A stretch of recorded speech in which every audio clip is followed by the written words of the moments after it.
Hello there, Supatiye, dear friends of the Dhamma. Welcome back to the Dhamma school, the Dhamma of the Buddha, the teachings of the Buddha. The first question is, what is Nibbana?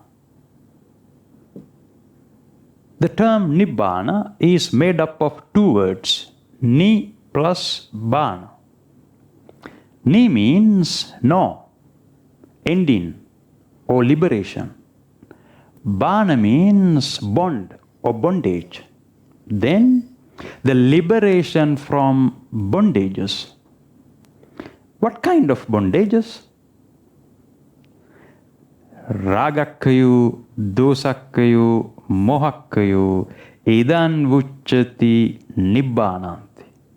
The liberation from raga bondage, the liberation from dosa bondage, and the liberation from moha bondage, or the eradication of raga, dosa, and moha is nibbana. The next question is, what do we need to do to attain nibbana? Practically, what we need to do to attain nibbana is nothing more than the practice of vipassana in a trice, empowering the anapanasati samadhi when and where a new corruption of moha is about to raise its head. As the Buddha taught 7-year-old Bhikkhu Rahula, it is a very simple trick that anyone can practice in a trice to shift cognitive dissonance into consonance. The analogy is how we drivers instantaneously shift our foot from the accelerator pedal to the brake pedal as soon as we see the brake light of the vehicle in front. At that moment, we associate the brake pedal and simultaneously we dissociate from the accelerator pedal. Similarly, by practicing vipassana in a trice, we associate the reality to dissociate from false imagination that is about to raise its head. But the problem is, a new practitioner has no ability to recognize the arising of moha, but can recognize the arising of raga and dosa. This means a new practitioner has no ability to recognize the arising of cognitive dissonance, but can recognize two kinds of emotional reactions or two kinds of emotional fires, like the arising of pleasant excitement, raga, and the arising of unpleasant agitation, dosa, anger. Raga and dosa both are caused by cognitive dissonance, moha. Therefore, a new practitioner needs to first calm down the emotional domain by practicing a samatha strategy, and subsequently try to shift cognitive dissonance into consonance by practicing vipassana. In fact, this method is called the practice of samatha in tandem with vipassana. So, a new practitioner needs to practice this method as and when a new corruption of raga or dosa is about to raise its head. With a short period of the practice of samatha in tandem with vipassana, the practitioner develops the ability of applying directly vipassana to shift cognitive dissonance into consonance, as and when seen mental impurities without any discrimination between raga, dosa, or moha. This method places vipassana as forerunner, followed by samatha. The analogy is, suppose that there is a tree with two branches. One branch is raga, the other branch is dosa. The tree itself is moha. As a new practitioner, we can cut a branch and uproot the tree. But an expert can directly uproot the tree, leaving nothing to be done with the two branches. However, the practice of vipassana or the practice of samatha in tandem with vipassana empowers the anapana sati samadhi. The anapana sati samadhi introduced by the Buddha is a full-fledged cognitive process. Now it is necessary to point out a Magadhi term called sampajano or sampajana. The term sampajano is made up of four words. San means the three sun causes, raga, dosa, and moha. Pa means popping up, the appearance. Ja means to generate, generation of a psychological intoxication with mundane sensation. Na means ending or cessation. Then sampajano means the cessation of psychological intoxication that is about to raise its head due to the arising of sun causes. No matter the body posture, no matter what we are doing externally, no matter whether a monk or layperson, no matter whether young or old, or female or male, no matter whether rich or poor, we need to cease the psychological intoxication that is about to raise its head by applying vipassana or by applying samatha in tandem with vipassana then and there in a trice. It is the real meaning of sampajanakari hoti. For a new practitioner, it is very important to learn how to practice the samatha strategies asubhanusati and mettanusati.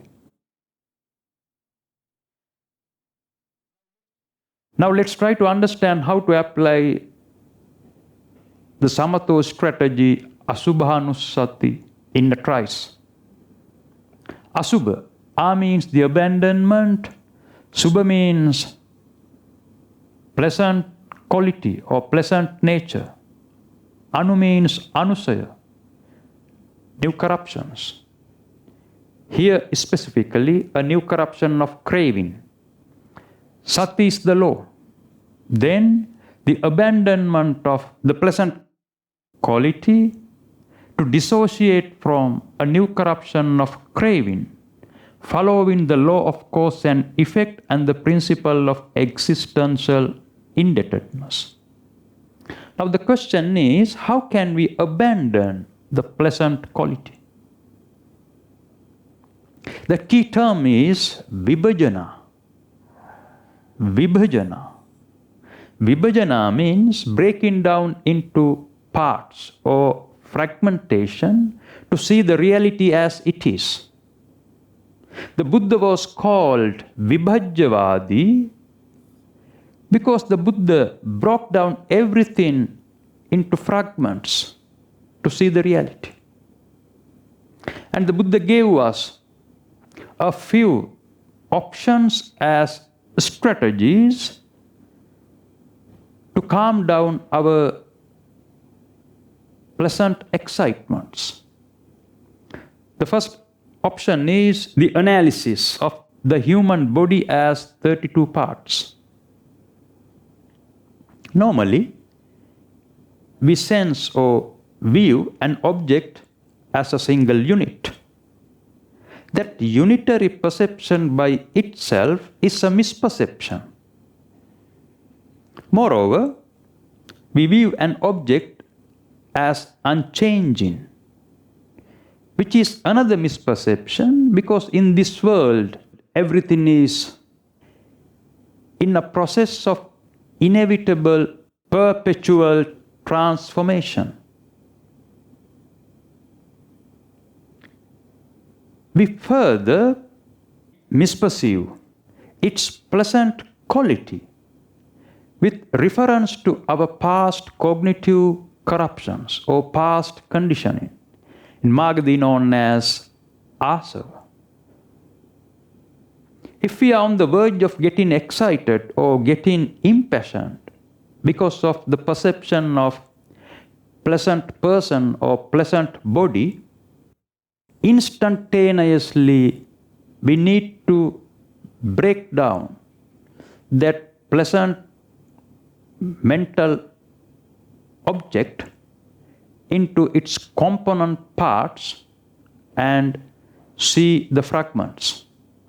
In this body, there are head hairs, body hairs, nails, teeth, skin, flesh, tendons, bones, bone marrow, kidneys, heart, liver, pleura, spleen, lungs, large intestines, small intestines, gorge, feces, bile, phlegm, pus, blood, sweat, fat, tears, skin oil, saliva, mucus, fluid in the joints, and urine, etc. As soon as we see the reality of the body, the initial perception of beauty or pleasant quality disappears.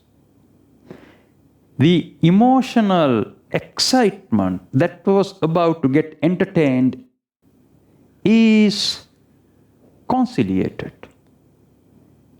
In effect, this is samatha, calming down our emotional domain. Similarly, not only persons, but also any pleasant mental object like houses, cars, jewelry, shoes, handbags, electronics, phones, all luxurious and material things can be broken down into their component parts and the reality seen as they are. Whenever we are about to get intoxicated with the pleasant quality.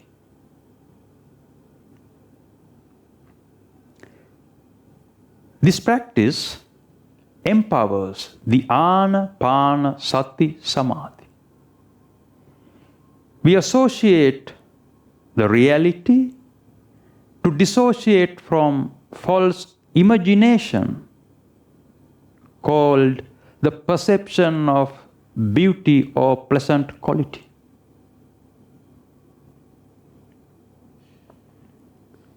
Further and deeper analysis reveals that the objects we perceive through our senses are made of nothing but the four great elements: solidity, fluidity, heat, and motion.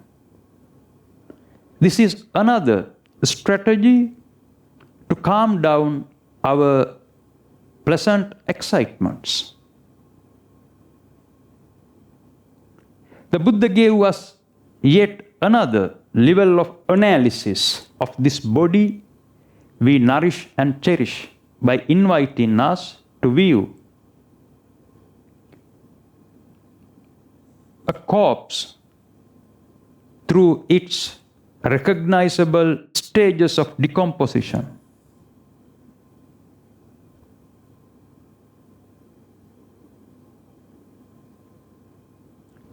Practically, we find that what we determine as beautiful, attractive, pleasing, or charming is not limited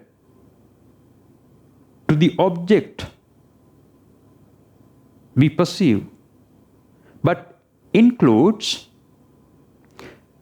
the sequence of actions that leads to cognitive and emotional dissonance, in Magadhi called Kai Kaya.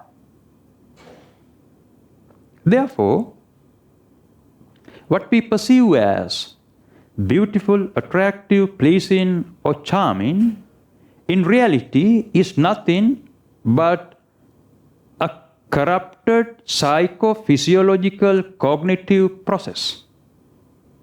This is what we need to reflect on deeply to abandon the perception of beauty or pleasant quality, in Magadhi known as Kayo Asubhanupassi Viharati.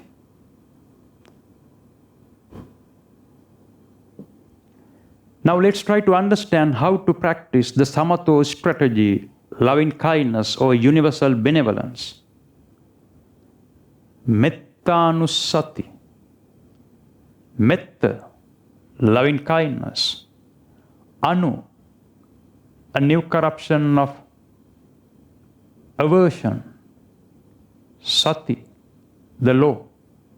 We practice loving kindness to dissociate from a new corruption of aversion, following the law of cause and effect and the principle of existential indebtedness. So, what is loving kindness? Loving kindness is a wish for the well-being and happiness of all sentient beings, including ourselves. It is the voluntary generation and radiation of goodwill and friendship to a boundless degree, which could be expressed in word and deed too. Loving kindness is the direct opposite of anger, ill will, and hatred. The practice of loving kindness is not directed to a specific person or group of people. The practice of loving kindness is not directed to a specific person or group of people. It is impartial, with no barriers, no limits, open for all sentient beings, and with no discrimination. The analogy is the sun. The sun radiates its light to everyone without any discrimination. The practice of loving kindness is free from any desire to possess or control, with no expectations, no demands, no attachment. Practically, the practice of loving kindness is the unconditional true love. Loving kindness must be surfaced in a trice as the antidote to supersede anger that is about to raise its head. There's a universal law. Hatred ceases not by hatred. Hatred ceases only through loving kindness.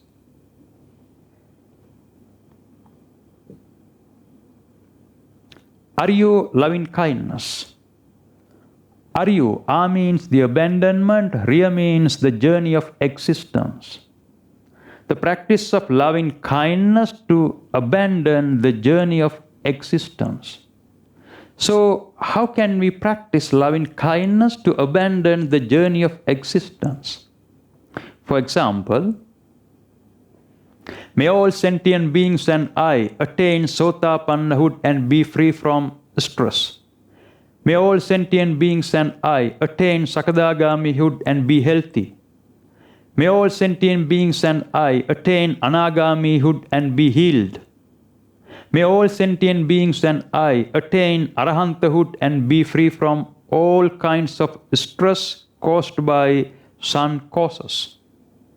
May all sentient beings and I attain Nibbana, the absolute liberation from Raga, Dosa and Moha bondages and be healed. This friendship or this universal benevolence must be generated in a trice to counter anger that is about to raise its head.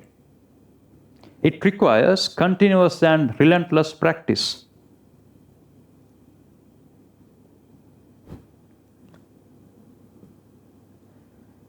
May all sentient beings and I attain Sotapannahood and be free from stress, because the Sotapanna persons or extreme winners are free from the stress of the four awful realms. The extreme winners don't generate causes that lead to four awful realms, because they have broken the first three fetters related to wrong view, in Magadhi known as Sakkaya Ditti Vichikiccha Silabbata Paramasu. Sakkaya Ditti, Sakkaya means the five aggregates of attachment or the five constituents of the corrupted cognitive process.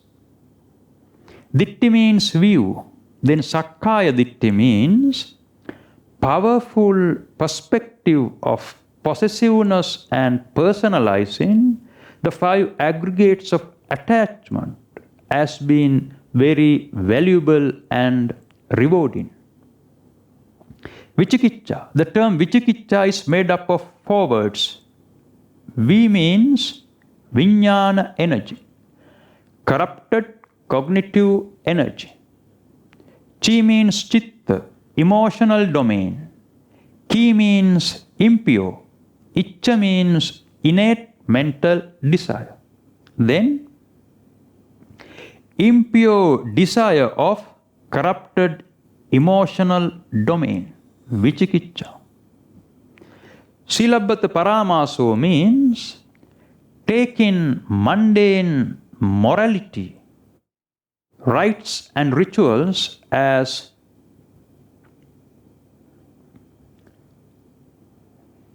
primary food for existential survival.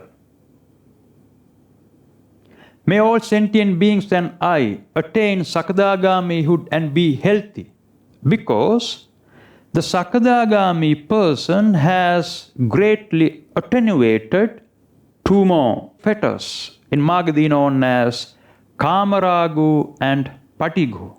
Kamaragu means desire for sense pleasure.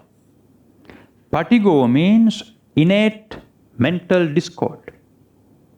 May all sentient beings and I attain Anagamihood and be healed, because the Anagami person is completely free from desire for sense pleasure and innate mental discord.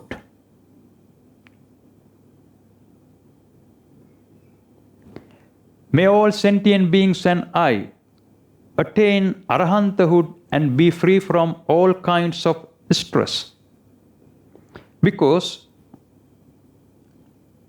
an Arahanta is free from all 10 fetters, including Ruparago, Aruparago, Mano, Uddacha, Avijja. Ruparago means desire for material form. Aruparago means desire for immaterial form. Mano means conceit. Uddacho means grandiose desire. Avidya means ignorance. This is the best wish we can make for all sentient beings, including ourselves.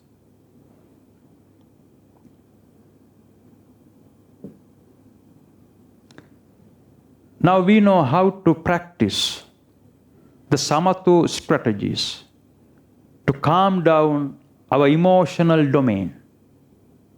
Now the question is, how can we apply vipassana in a trice to shift our cognitive dissonance into consonance?